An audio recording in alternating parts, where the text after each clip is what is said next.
poder leer su palabra en libertad, Señor, con la solvencia y la bendición que el Espíritu Santo nos da. Le suplico, Padre, que bendiga la exposición de su palabra en esta mañana. Consuele los corazones, Señor. Fortalezca la vida. Bendiga a los hermanos presentes, así como también a los hermanos que nos ven a través de la bendición de la internet. Pedimos que tome control, Señor, desde este momento hasta el final. En el nombre de Jesús. Amén. Hermanos amados, vamos a dar inicio a la reflexión, a la meditación bíblica que tenemos para esta mañana. Antes yo quiero, primero, hermanos, saludarles pues y agradecer su deseo, su disposición de estar en este lugar para oír lo que dice la palabra del Señor. Pero también quiero enviar un saludo muy especial a los hermanos que nos ven por medio de la internet. Quiero saludar a nuestra hermana Marinita Colato, hermana, que el Señor la bendiga. No se me olvida nunca, hermana, que cuando yo serví en aquella iglesia donde estuve por más de 20 años, recuerdo que cuando yo pedí mi membresía, usted, hermana Marinita, ante la propuesta de un hermano para que me aceptaran, usted secundó esa propuesta. Que Dios la bendiga, hermana.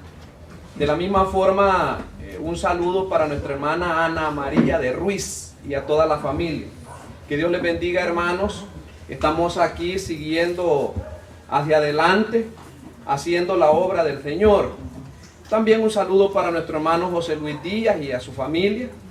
Recordamos también a nuestra hermana Cela Marina, a Tony.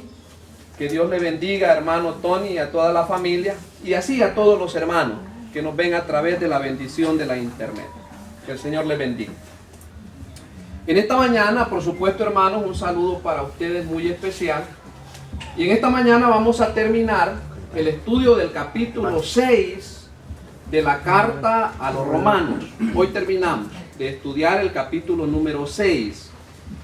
Y una vez más, hermanos amados, yo quiero hacer énfasis, quiero hacer hincapié en la recomendación que yo le hago a usted. Si usted puede aprender de memoria el capítulo 6 de Romanos, le va a ser de mucha bendición. Para esta mañana tenemos un tema con el cual vamos a concluir este estudio, que se llama la paga del pecado versus la dádiva de Dios. Así se llama la reflexión de esta mañana. La paga del pecado versus la dádiva de Dios. Ese es el nombre de la reflexión de esta fecha. Pero yo quiero brevemente hacer un recordatorio. Repito, un recordatorio muy breve acerca del tema del domingo anterior. El domingo pasado estudiamos el tema llamado, o un tema relacionado siempre con el capítulo número 6 de Romanos.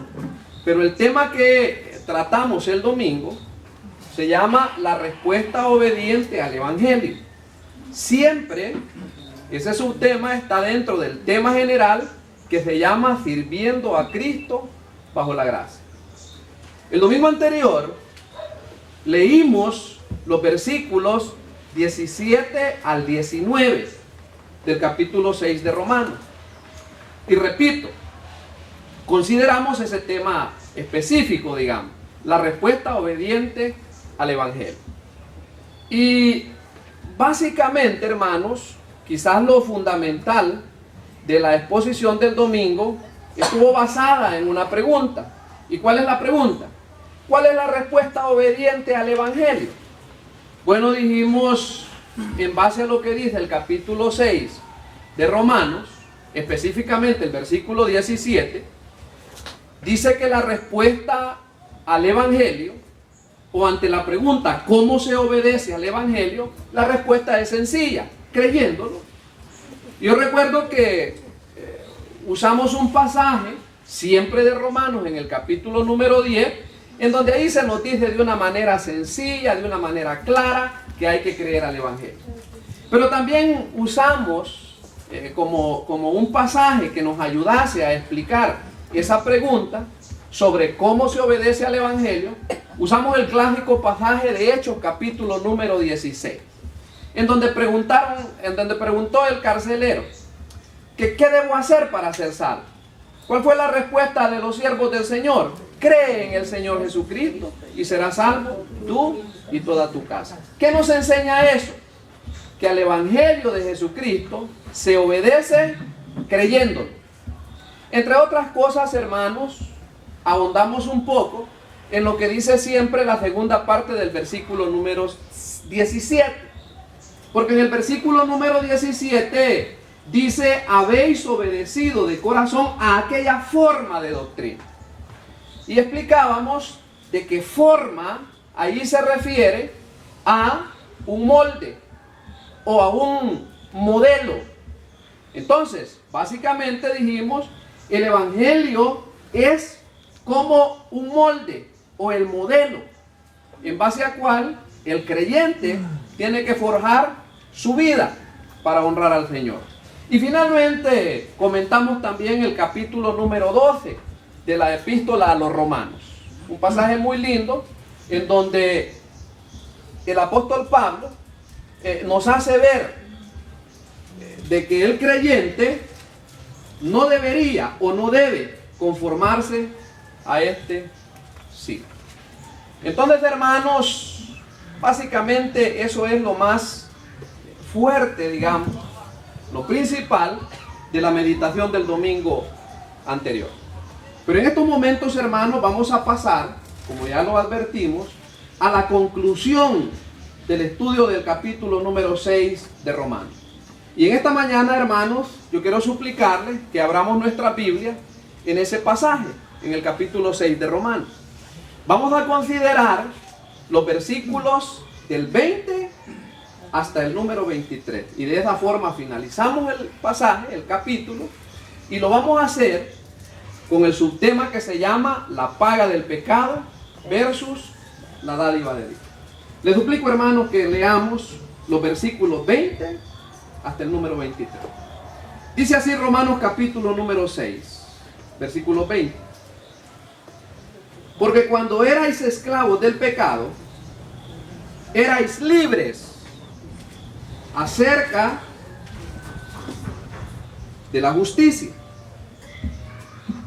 Oiga esta pregunta: ¿pero qué fruto teníais de aquellas cosas de las cuales ahora os avergonzáis? Porque el fin de ellas es muerte.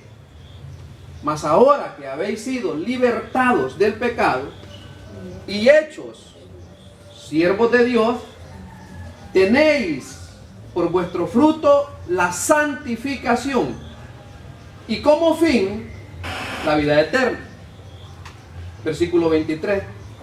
Porque la paga del pecado es muerte, mas la dádiva de Dios es vida eterna en Cristo Jesús, Señor nuestro.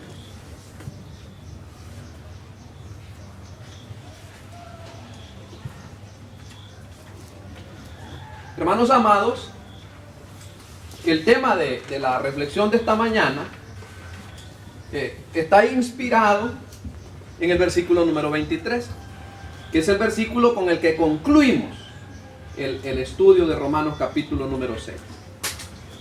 Ya les anuncié de que el tema se llama la paga del pecado versus la dádiva de Dios. Y dice el versículo 23, porque la paga del pecado es muerte, mas la dádiva de Dios es vida eterna en Cristo Jesús, Señor nuestro. Yo solo quiero, hermanos, brevemente, el versículo 20 prácticamente recicla algunas enseñanzas que ya el apóstol Pablo las expone a partir o a lo largo de los versículos, principalmente los versículos 15 hasta el versículo número 19. Estoy diciendo que el versículo número 20 nos muestra una verdad que ya la consideramos. De hecho, hermanos, hace 2 domingos establecimos, por supuesto, basado en la enseñanza bíblica, un principio. ¿Cuál es el principio? Dijimos que no nos podemos escapar de servir. a uno de dos amos. O se sirve a Dios o se sirve al diablo. O se obedece a Dios como nuestro amo o se obedece a la naturaleza pecaminosa. Eso ya lo dijimos. Ya que el versículo número 17, eso trata. Eso trata, hermano, de servir a uno de dos amos. Y el versículo 20, ahí lo dice. Porque cuando erais esclavos del pecado, ¿qué pasaba? Erais libres acerca de la justicia. Entonces ahí como que recoge una vez más el versículo 20, la enseñanza que ya nosotros pues consideramos. Vamos a servir a uno de dos amos. Ahora, en el versículo 20, la parte final es sumamente importante, hermano.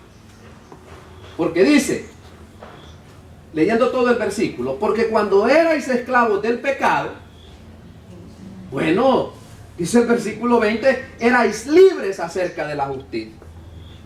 Ahora, yo quiero decirles, miren, quizás parafrasear esa última parte del versículo 20. Es interesante, hermano, que en la nueva versión internacional, o sea, la NBI, dice, haciendo referencia a la última parte del versículo número 20, en donde dice, erais libres acerca de la justicia, dice así, mire, erais libres del control de la justicia, o del dominio de la justicia. Solo estoy usando, hermanos, un término sinónimo para lo que ya presenta la revisión de la Reina Valera del año 1960, en donde dice, erais libres acerca de la justicia. Le estoy diciendo que la NBI dice, erais libres del control de la justicia o del dominio de la justicia. Ahora, para que refresquemos una enseñanza que ya la dijimos, ¿qué es justicia? ¿A qué justicia se refiere? ¿Ah? Pues sí, hermano, porque en el término secular se habla también de justicia. Según el pensamiento secular, la justicia es dar a cada quien lo que le pertenece. Eso es hacer justicia. Por eso usted sabe, ¿verdad?, de que los abogados, las oficinas de los jueces, o lo que es ese mundo, hermano, de las leyes, está simbolizado por una balanza, en donde el fiel se mantiene, hermanos, en un horizonte perfecto. ¿Qué quiere decir eso? Ni a este se le favorece, ni a este se le favorece. A cada quien se le da lo que le pertenece. Ahora, ¿está hablando de esa justicia el versículo 20? Vea lo que dice el capítulo 3 de Romanos, para que recordemos a qué justicia se refiere. En el capítulo 3 de Romanos, los versículos 21 y 22, allí se nos recuerda de qué justicia está hablando el versículo 20 del capítulo 6 de Romanos. Es más, ¿cómo se llama en su Biblia, hermano, el pasaje a partir del versículo 21 del capítulo 3 de Romanos? La justicia es por medio. Exactamente, así se llama. La justicia es por medio de la fe.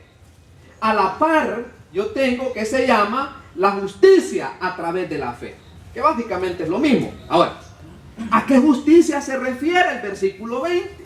¿A la justicia de los hombres? ¿A la justicia de los abogados? ¿A la justicia de la Corte Suprema? Allí dice el versículo 21 y 22. Leamos del capítulo 3 de Romanos.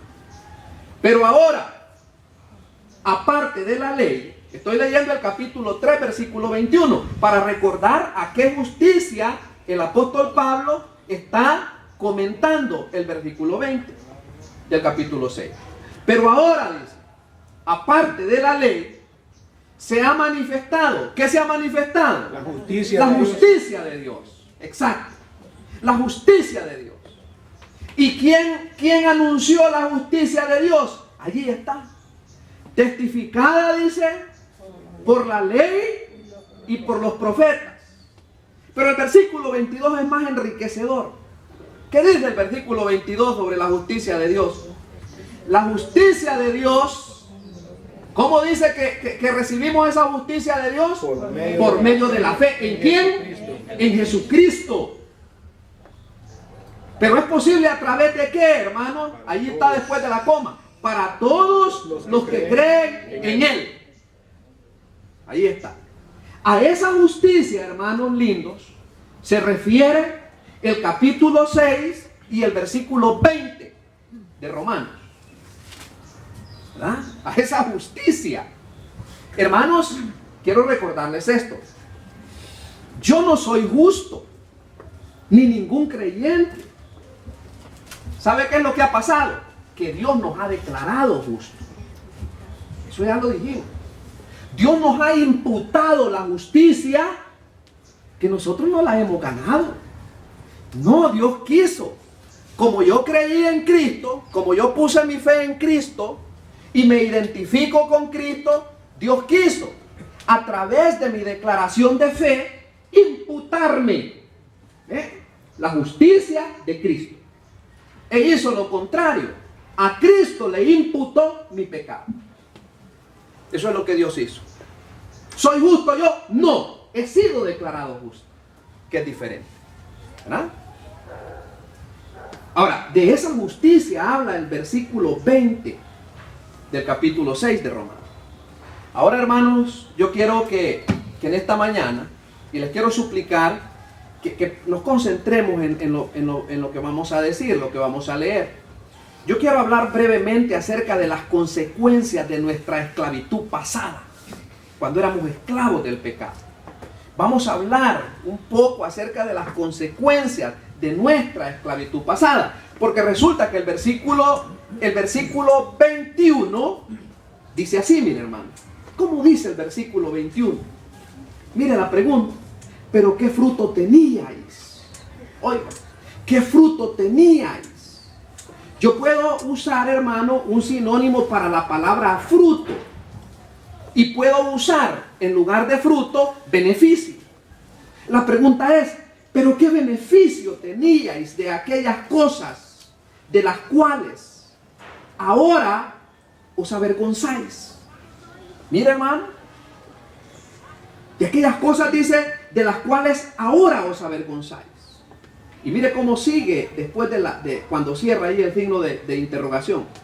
Porque el fin de ellas, es decir, de aquellas cosas de nuestra vida pecaminosa, el fin de esas cosas, ¿cuál es? Dice el final del versículo 21.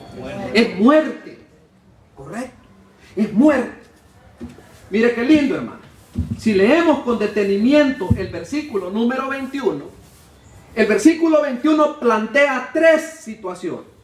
Es que hay que leer la Biblia, hermano, con ojo de relojero, con ojo clínico. Dice el versículo 23. Tres situaciones señala el versículo 23. El versículo 21, hermano. Corrijo. Tres situaciones podemos considerar en el versículo 21. Primero, el apóstol Pablo dice, ¿qué fruto tenías? ¿O qué beneficio tenías? Es lo primero que dice el apóstol Pablo. Pero también dice algo el apóstol Pablo. Esas cosas que antes practicábamos y que nos deleitaban cuando nuestro amo era la naturaleza pecaminosa, hoy nos avergüenza. Hoy nos avergüenza. Pero también señala una tercera razón el apóstol Pablo en el versículo 21. ¿Qué más dice? Sí, al final del versículo 23 dice que el fin de esas cosas o de esa práctica pecaminosa o de esa vida guiada por nuestra naturaleza pecaminosa, el fin de esa vida de pecado era ¿qué? Era muerte, dice el apóstol Pablo. Ahí está. Ahora, yo quiero que después de haber rastreado así desde las alturas el versículo 21, yo quiero que revisemos ahora el versículo 22. Por su parte, el versículo 22 dice así, mire hermanos amados, mas ahora, mire, ya le he dicho, hermano, que pongamos atención a los peros que hay en la Biblia, a esos puntos de inflexión, hermano, a esos golpes de timón que la Biblia nos señala, con esas palabras, las primeras palabras del versículo 22. Ya el apóstol Pablo nos hizo ver que no teníamos fruto. O mejor dicho, el apóstol Pablo nos hizo reflexionar sobre el fruto que nosotros cosechábamos cuando éramos esclavos de la naturaleza pecaminosa. Y nos dijo en el versículo 21, el Espíritu Santo, de que esas cosas ahora nos causan vergüenza. Y también nos advirtió que el fin de esa práctica pecaminosa era la muerte. Pero dice el versículo 22, hermanos, y allí viene el cambio. Allí viene, hermanos, la nueva experiencia para el creyente. Y mire cómo empieza el versículo 22. Mas ahora, las cosas son diferentes. Mas ahora que habéis sido libertados del pecado y hechos siervos de Dios, ¿qué pasa? También habla de fruto el versículo 22, hermano. También habla de fruto. ¿Ve? También habla, hermano, de beneficios. Ahora, ¿cuál es el beneficio que el apóstol Pablo nos dice que ahora sí tenemos, ahora que somos siervos de Dios? Dice, tenéis por vuestro fruto, ¿qué dice? La santificación. Y mire, el final ya no es el mismo, hermano. Ya nuestro fin ya no es el mismo. Ahora que somos siervos del Señor, ¿cuál es nuestro fin? La vida eterna. Qué diferencia, ¿verdad, hermano? Ahora, hermanos, yo quiero detenerme un poco. Vamos a ponerle allí, por decirlo de alguna forma, el frenito de mano al final del versículo 22. Y yo quiero, hermanos, que consideremos un poco, consideremos brevemente acerca, hermano, acerca de la consecuencia del pecado, acerca del resultado de una vida de desenfreno, que ya el apóstol Pablo nos recordó en el versículo número 21. Yo quiero que consideremos eso. Ya vimos los frutos o los resultados de nuestra vida pecaminosa, cuando nuestro amo era la naturaleza pecaminosa, en el versículo 21. Pero en el versículo 22 hemos visto los resultados de nuestra libertad al pecado y nuestro servicio a Dios. Ya vimos las dos situaciones. Ahora, hermanos, yo quiero que brevemente comparemos los dos versículos. El versículo número 21 y el versículo número 22. A eso vamos a hacer. Vamos a poner aquí a la par, así mentalmente usted en una hoja en blanco tire una línea, una vertical. Y aquí ponga el versículo 21 y aquí considere el versículo 22. Y yo voy a tratar de guiarlo a lo largo de la comparación breve que vamos a hacer. Veamos esto, hermano. En el versículo número 21, el apóstol Pablo pregunta o dice: ¿pero qué fruto teníais de aquellas cosas de las cuales os avergonzáis? Quiero hacer hincapié en esto, hermano, y recordarles una vez más. El capítulo número 6 de Romanos habla de la vida práctica del creyente. Que no se nos olvide, por favor, hermano. Si usted quiere, mire, haga lo que... No le estoy diciendo que haga lo que yo hago, pero haga lo que muchos hacemos. Yo en una esquinita allí de los pasajes les escribo notas. Y si usted quiere, hermano, en algún espacio, ponga ahí, al iniciar el capítulo 6. Si quiere, hágale un círculo y una flechita y diga usted que este capítulo se refiere a la vida práctica del creyente. ¿Ve? Es a la vida práctica. Habla de la santificación práctica del creyente. Habla de nuestro caminar en esta vida mientras vamos ascendiendo en santificación. Ahora, repito, vamos a hacer una comparación entre el versículo 21 y el versículo 22. Número 1, dijimos ahí, por lo que dice el versículo 21. ¿Qué fruto teníais? Dice el apóstol Pablo. Ya dijimos de que fruto ahí es sinónimo de beneficio. Y estamos obligados, hermano, a pensar de que el apóstol Pablo está hablando de los frutos o de los beneficios inmediatos. Es decir, de los beneficios que se recogen inmediatamente. En ese caso, por la práctica o por la vida que nosotros llevábamos obedeciéndole a la naturaleza pecaminosa. ¿Qué beneficio teníamos? Hermanos, no teníamos ningún beneficio. obedecer a la naturaleza pecaminosa no trae ningún beneficio. ¿Sabe qué es lo que se cosecha, hermanos, por obedecer a nuestro pecado? ¿Sabe qué es lo que se cosecha? Se cosechan, hermanos, consecuencias. Eso sí se recoge. Se recogen consecuencias. Cuando yo soy esclavo de una vida de pecado, hermanos, yo tengo que esperar consecuencias por una vida de pecado. A mí me parece, hermanos, que es necesario que mencionemos brevemente esa palabra, las consecuencias. Y yo quiero decirle, mi hermano, las consecuencias es como una ley. Es como si fuese una ley física. Por ejemplo, usted sabe que hay una ley, ¿verdad?, que se llama la ley de la gravedad. Si yo suelto un objeto, bueno, sí, ¿verdad?, va a caer, ¿no? Va a caer, la tierra lo va a atraer. Por esa ley que se llama la ley de la gravedad. ¿Puede alguien violentar esa ley? ¿Puede alguien negar esa ley? Mejor dicho así. ¿Puede alguien negar la ley de la gravedad? Bueno, puede negarlo, ¿verdad? Puede negarla. Pero eso no quiere decir que la ley desaparezca. Es una ley. Y así podemos mencionar muchas leyes que hay en la naturaleza. Pues óigame bien. En la vida espiritual hay una ley que se llama la ley de las consecuencias. Yo quiero usar, hermanos, una ilustración que a mí me gusta usar mucho. Pueden haber otras, quizás mejores. Quizás usted piense en una ilustración mejor o un predicador, otro predicador, use una mejor ilustración para hablar acerca de las consecuencias. Pero a mí me parece apropiada la ilustración que yo voy a usar en esta mañana. Quiero recordarle esto, mi hermano. Dios perdona nuestro pecado. Eso está garantizado en la Biblia. Dios perdona nuestro pecado. ¿Quiere que recordemos el pasaje? Primera Juan, allá al final de la Biblia, ya para llegar a Apocalipsis.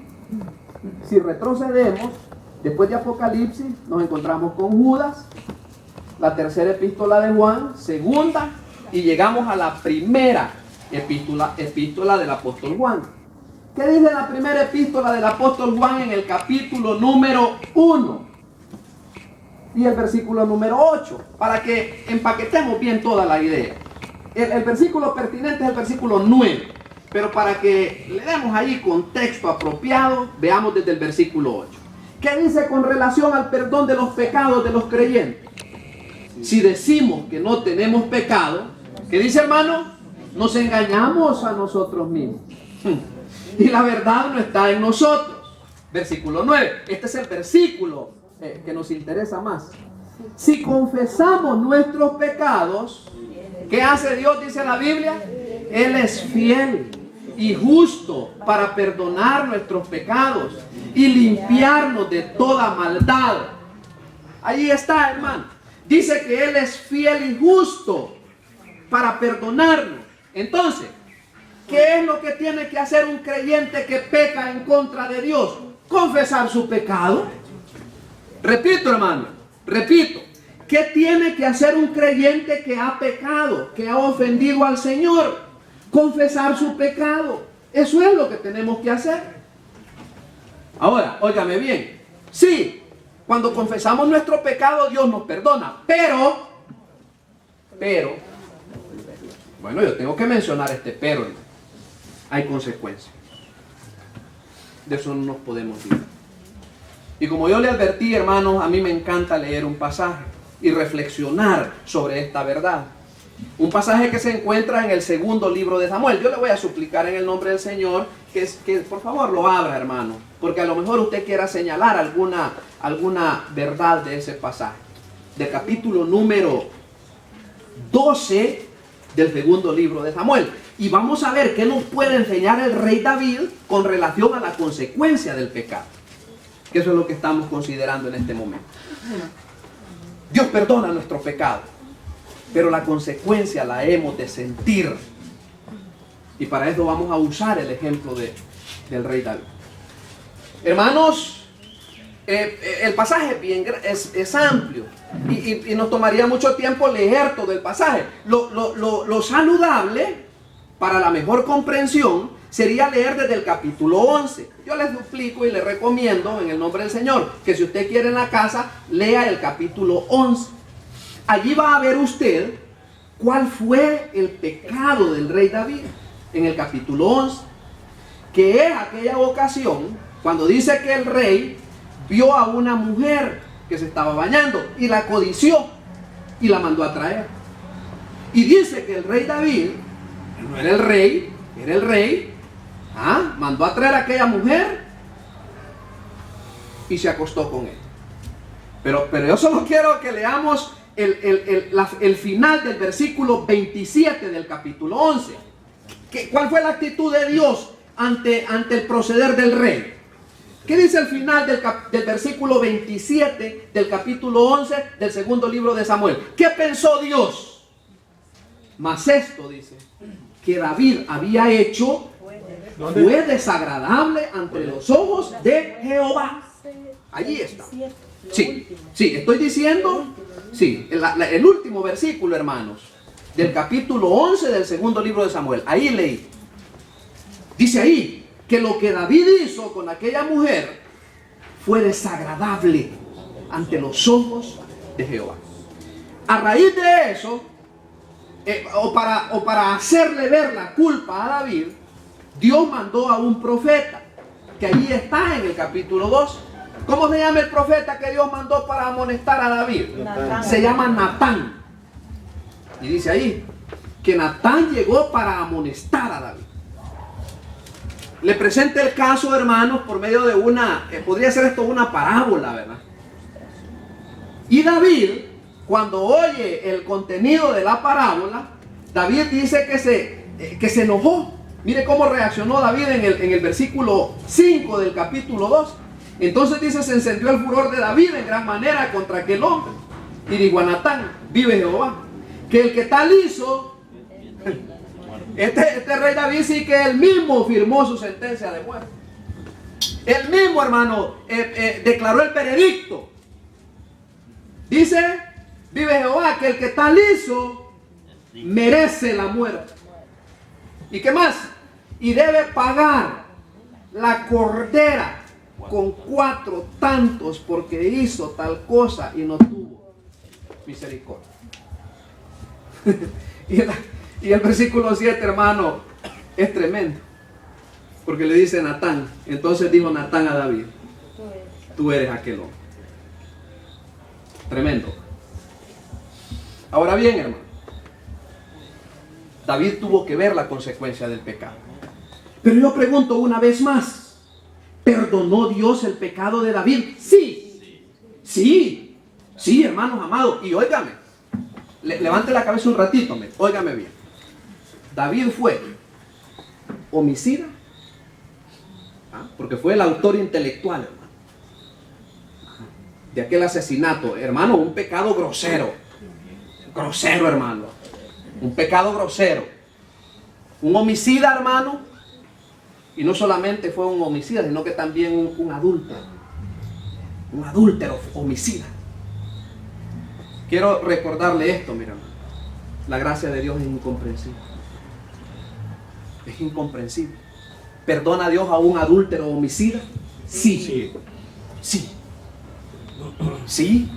Pero ¿qué tiene que hacer el adúltero homicida de acuerdo a lo que leímos allá en 1 Juan? Confesar su pecado. Pero no solo 1 Juan, sino que aquí el pasaje que estamos usando para ilustrar la ley de las consecuencias, aquí también nos enseña. Hermanos, quiero suplicarle, que leamos el versículo 13 del pasaje donde estamos del segundo libro de Samuel, en el capítulo 12. Mire lo que dice el versículo 13. Entonces dijo David a Natán, aquí viene la confesión, pequé contra Jehová. Y Natán dijo a David, como él confesó su pecado, ¿qué le dijo Natán al rey David? También Jehová ha remitido tu pecado. ¿Qué le dice? No morirás. Ahora, Yo sé, hermano, no quiero ofender su inteligencia, pero solo quiero que juntos recordemos algunos términos. Cuando le dice Natán a David, Jehová ha remitido, ¿qué quiere decir esa palabra remitir? Perdonar. ¿Ve? Quiere decir alejar. Quiere decir apartar. Jehová ha remitido tu pecado. No morirás. Pero como estamos estudiando la ley de las consecuencias, yo le pregunto, ¿se salvó David de las consecuencias de su pecado? Léame los labios. No. No. Quiero serle sincero, hermano, y le voy a hablar con el corazón en mi mano. Como me decía mi mamá, si me pudiera sacar el corazón y enseñárselo, lo haría. Yo le tengo pavor a las consecuencias. Le tengo terror a las consecuencias. Así como lo veo. Le tengo miedo a las consecuencias, hermano. Y particularmente a la consecuencia que David tuvo que arrastrar. Yo ya he pensado en mi mente, hermano. A veces uno cuando está meditando, uno dice cosas que quizás son incoherentes, que quizás no tienen sentido. Pero yo digo una cosa. Yo me he apegado demasiado a mi familia. Demasiado, hermano. Yo me he apegado demasiado a mi familia. Y mi familia ha aprendido a ser demasiado dependiente de mí. ¿Sabía usted que Basti se pierde en el centro de San Miguel? Sí. Una vez me tenía que encontrar ahí enfrente del pollo campero que está en el centro y me andaba buscando allá por el todito. Como que cieguita le han dado siempre. No le estoy tratando de ilustrar. Y lo mismo con mis hijas. Y resulta que el rey David tuvo que sentir la consecuencia de su pecado en base a su familia. Ahora, yo ya le dije, Dios perdona el pecado. El versículo 13 nos lo hace ver también Primera de Juan. Pero miremos esto, observemos esto. Vean. En el versículo 10 dice así: por lo cual, ¿sabía usted, hermanos, que a partir de ahí Natán le está presentando su pecado a David y la consecuencia que pronto iba a tener que sufrir? Bueno, leamos desde el versículo 8, hermano. Desde el versículo 7, rapidito. Entonces dijo Natán a David: tú eres aquel hombre. Así ha dicho Jehová, Dios de Israel: yo te ungí por rey sobre Israel. Hermano, no tenemos tiempo para comentar. David era un don nadie. Yo le pregunto, hermano, ¿a qué se dedicaba David antes de que Dios lo seleccionara como rey? ¿Cuál era el trabajo de David? Era un pastor, hermano. Era un boyero. Era un hombre de campo. Era un hombre sudoroso. Quizá maloliente por la intemperie. Eso era David. Era un cuidador de animales. Y antes no habían botas de hule, hermano. Así andaba David. Ya me imagino yo en los fangales cómo andaba aquel hombre sudado, hermano. Pero ¿qué le dice Dios? Yo te ungí por rey sobre Israel, hombre, y te libré de la mano de Saúl. Usted sabe, hermano, que en repetidas ocasiones Saúl lo quiso clavar con su lanza en la pared. Fue la astucia de David la que lo hizo esquivar. Yo siempre me he preguntado, ¿era tan listo David? De hecho lo era. Pero quien lo hizo que esquivara los dardos del enemigo fue Dios. Allí se lo dice. Yo fui el que te libré. No fue tu astucia. No fue que eres listo. No fue que eres inteligente. Yo lo hice. Y yo le quiero hacer una aplicación, hermano. Todo lo que parece ser una casualidad en la vida de los creyentes no es una casualidad. Dios lo hizo. ¿Qué dice la gente? Por un pelito me libré. Así lo libró Dios. Así lo libró Dios. ¿Y qué más hizo? Dios le dice a David: y te di la casa de tu Señor, es decir, el palacio. ¿Y qué más? Y las mujeres de tu Señor en tu seno. Además te di la casa de Israel. y de Judá. Oiga, hermano, la unificación del reino a través, hermano, de ese tiempo monárquico de David. Y si esto fuera, oiga eso, hermano, y si quiere subraya, y si esto fuera poco, si no hubieses pecado, si no me hubieses ofendido, si no hubieses cometido tal grosería, ¿qué le dice? Te habría añadido mucho más, pero perdiste. Parte de la consecuencia es, hermano, que perdemos la bendición de Dios. Ahora, ¿por qué es que pecamos, hermano? Es cuando olvidamos la palabra de Dios.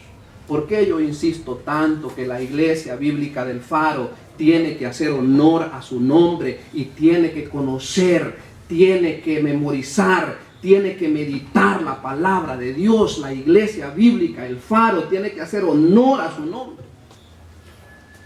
Porque allí le advierte el profeta cuál fue el problema, por qué pecó, por qué hizo tal grosería.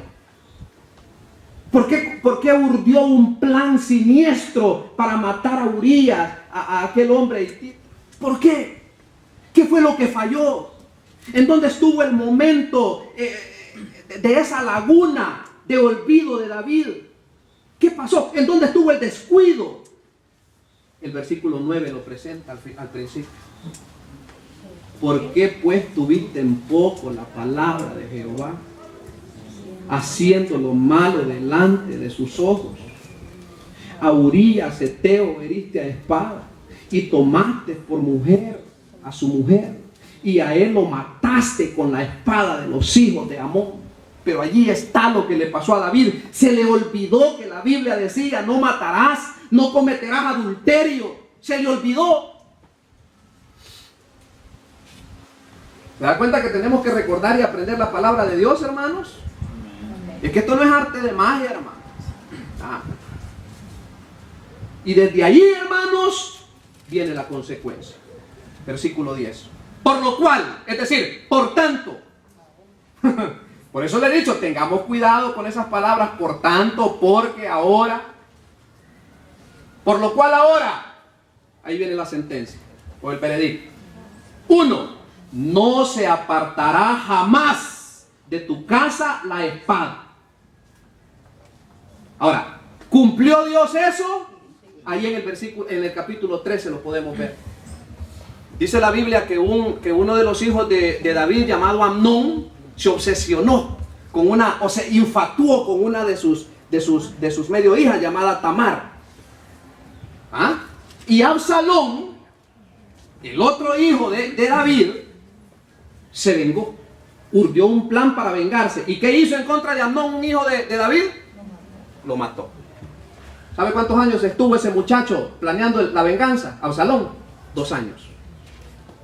En 2 años dejó que se aquietaran las aguas, y cuando todo estuvo tranquilo, los invitó a una parranda. Y mire, ahí usted puede leer, hermano, porque no tenemos tiempo. Pero no solo eso. ¿Acaso Dios cumplió el hecho de decirle a David: la espada no se va a apartar de tu casa?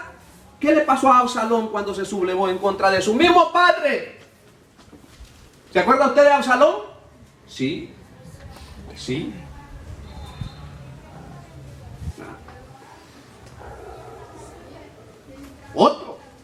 Otro hijo de David que murió. Pero el primero no es ni Amnón ni Absalón. El primero, hermano, allí está, en el capítulo número 12 del versículo 18. ¿Qué dice el versículo 18 del capítulo 12? Y al 7º día murió el niño. Con ese comenzó. Pero le quiero recordar también, hermano, en el primer libro de los Reyes, también hubo otro hijo de David que se sublevó en contra de él, llamado Adonías. ¿Qué le pasó a Adonías? También murió. Yo por eso le digo, hermano, a mí me dan miedo las consecuencias.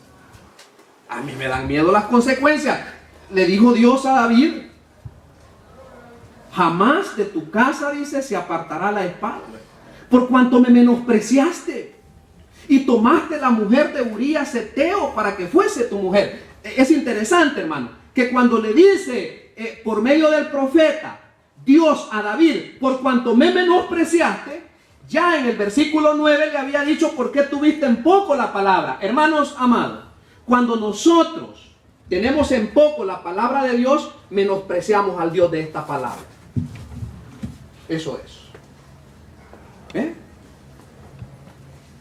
Y le dice en el versículo 11, así ha dicho Jehová, aquí yo haré levantar el mal sobre ti, dice, de la misma casa. Es decir, de tu misma familia.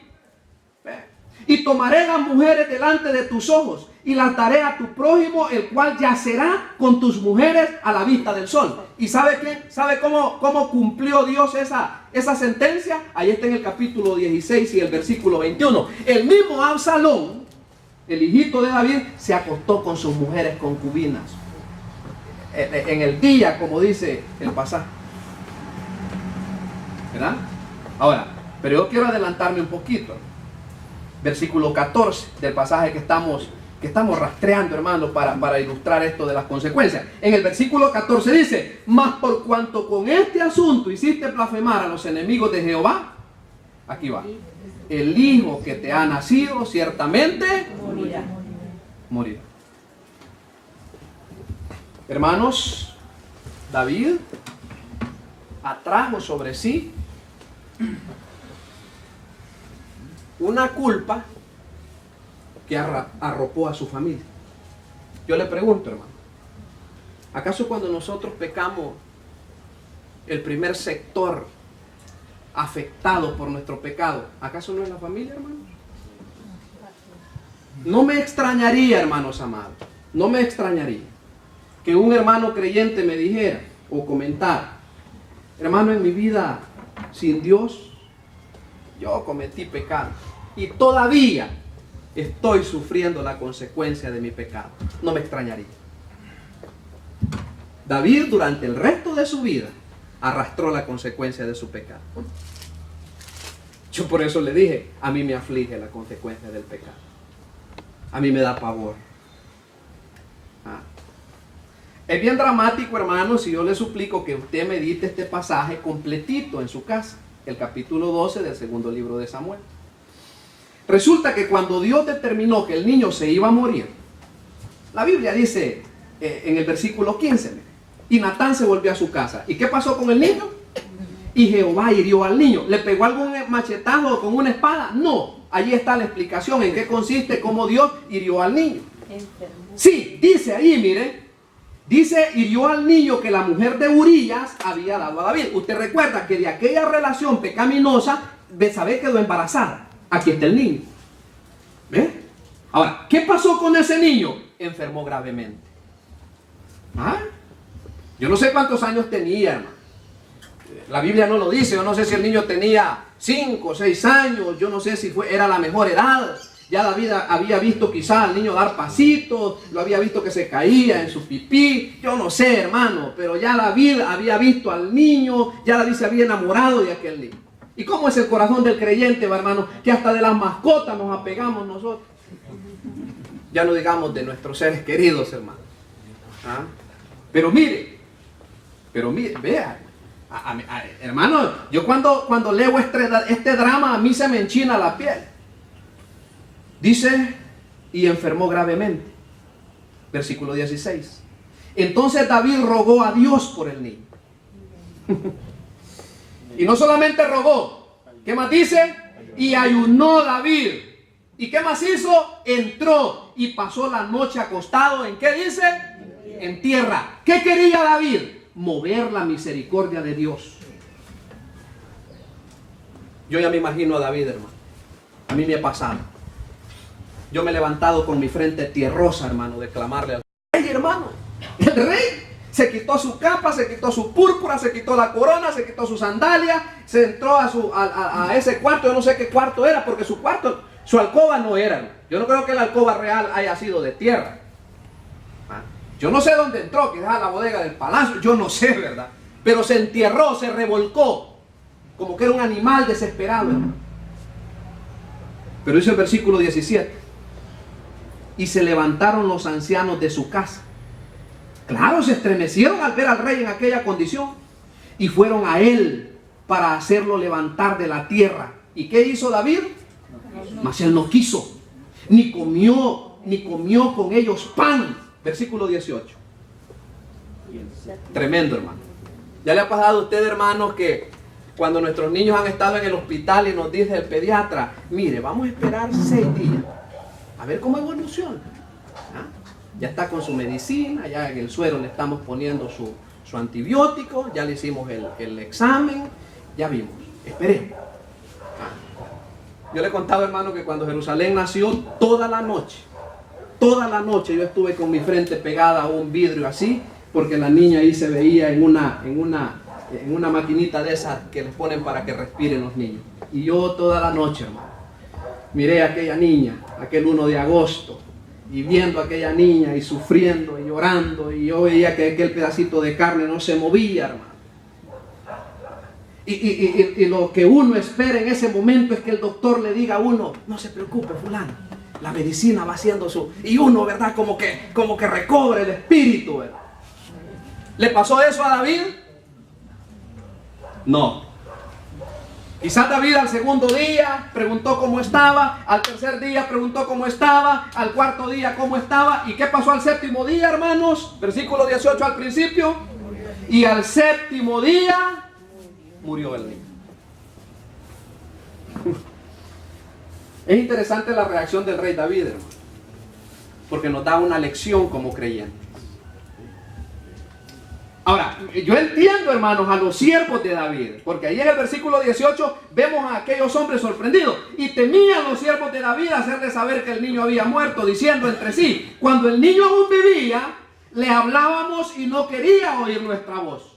¿Y qué decían ellos? Cuanto más se afligirá si le decimos que el niño ha muerto. Pero se equivocaron. ¿Cómo reaccionó el rey? Mas David, viendo a sus siervos cuchichear, secretearse, entendemos eso, ¿verdad, hermanos? Hablar entre sí, entendió que el niño había muerto. Por lo que dijo David a sus siervos, ¿ha muerto el niño? Y ellos respondieron, ha muerto. Entonces David se levantó de la tierra y se lavó, se ungió, se perfumó, se puso su ropa real, dice ahí, cambió su ropa, se entró a la casa de Jehová y adoró. Después vino a su casa y pidió que le pusieran pan. Sí, le pusieron pan y comió.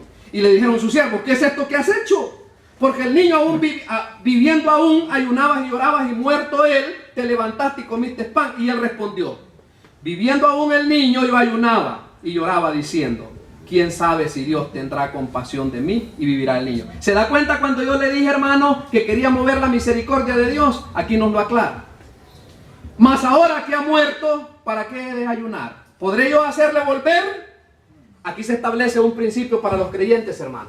Pregunta, ¿vamos a ver a nuestros seres queridos que han creído en Cristo cuando nosotros resucitemos en el más allá? Sí. ¿Quién nos lo ayuda a comprenderlo? David. ¿Qué nos dice David?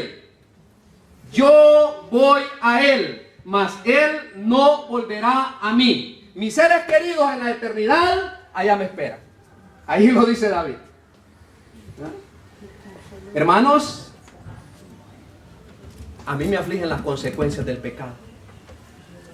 ¿Sí? A mí me afligen las consecuencias. No tenemos tiempo para leer el Salmo capítulo número 51, porque dice, ahora regresamos a Romanos.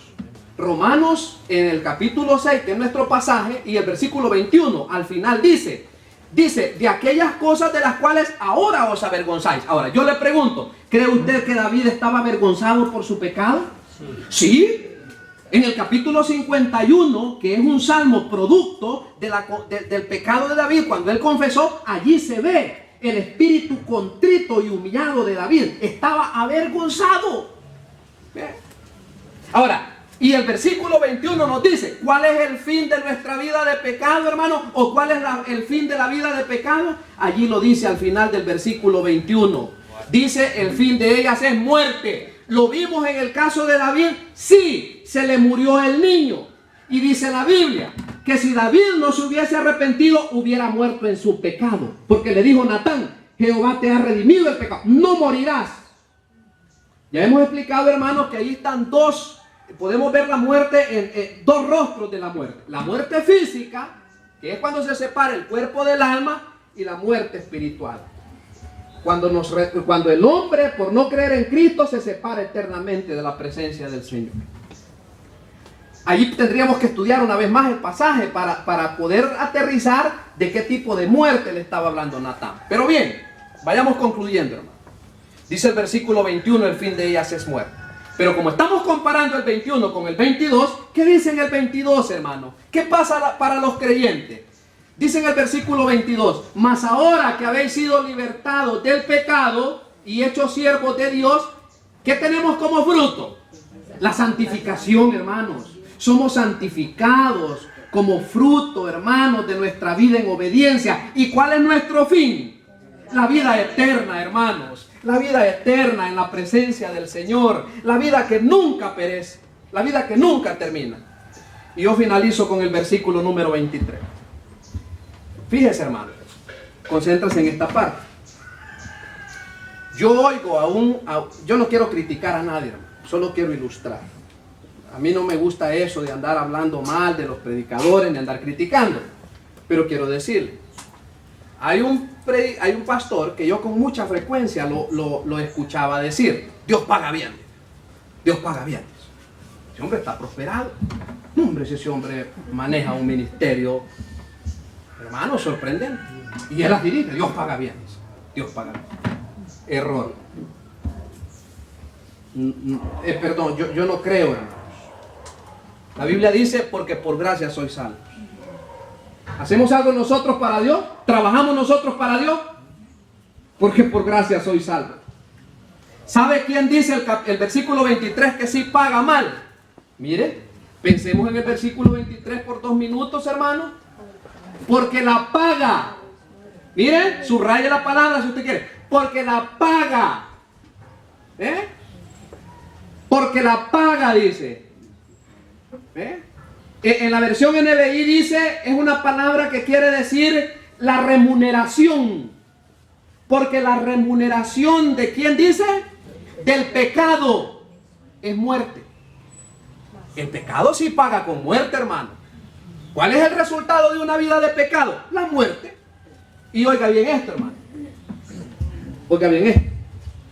Para comprar el pecado también se paga. Porque yo le pregunto, ¿es barato el pecado, hermano? Oh, es caro. Siempre se me viene a la mente pensar en esto. Aunque el pecado, hermano, es amplio en cuanto a su naturaleza. Pero siempre pienso en esto. Y es pertinente por el caso que acabamos de analizar, el caso de David. Siempre pienso en el pecado sexual. Yo le pregunto, hermanos, ¿es barata una infidelidad? ¿Cuánto vale un cuarto de hotel? Hay que irse hasta a ver por dónde. Porque no me conozcan. Hay que comprar comida. Y pues sí. Y no cree usted que va a ser el huevo frito que le compra a la esposa para que coman los niños. No. A la pema. O a yo no sé, ¿verdad? El pecado no es barato, hermanos. El pecado es caro. El pecado es caro. Un amigo me decía, yo sabía que él andaba en una situación que no le convenía. Andaba enamorado de una muchacha citadina de la ciudad, de una muñequita de porcelana. Y tocar una muñequita de porcelana es caro, pues la porcelana es suavecita, ¿va? Es caro, hermano, eso, ¿no? ¿Ah? Es delicada la porcelana. Y el muchacho andaba ahí. Yo ya le había dicho, ¿verdad? No te conviene. No te conviene, hermano. Te va a ir mal. Y vea que le fue mal. Me contaba que la empresa le daba unos teléfonos negros. En la casa tienen uno, que ese teléfono le dan patadas a esta gente como quieren ustedes. Mire, a veces debajo de la cama lo sacan con un garrote, hermano. Una vez le fue a la pila a mi esposa, hermano. De unos telefonitos que parecen animalitos, así puras cuquitas, de esas grandes. Así, mire, el teléfono. Te da batalla el teléfono. Pero es un teléfono, hermano, que ni los números casi se le ven. Un teléfono de esos viejitos, baratos, $6 como que vale. Y me decía el muchacho que la fulana lo obligaba a comprarle teléfonos de a $800. Va que es caro el pecado. Y no podemos seguir, hermanos, porque ya no tenemos tiempo. Pero el pecado es caro. Cuando dice el versículo número 23 al final, ahí el versículo 23 del capítulo 6 de Romanos, porque la paga del pecado es muerte. El pecado sí cobra y hay que comprarlo. Pero ¿sabe qué, hermano?